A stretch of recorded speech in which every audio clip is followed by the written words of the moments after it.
हाय की गाडी गाडी तर आहे हा? मग. शेव बी आहे गाडी हाय हो.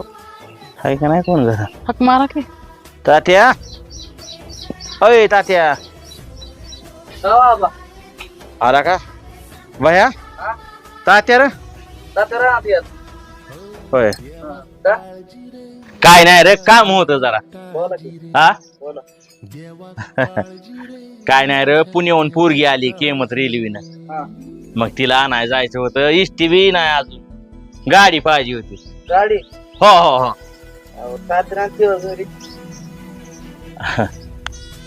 तात्याला मी सांगतो की का बाळा तात्या आल्यावर खाऊ तरी मला धीर दिला का बाळा माझं लेकरू वाट बघत असत आणायची रे तिला जाऊन म्हणून मागतोय गाडी नाही तर काही गरज नाही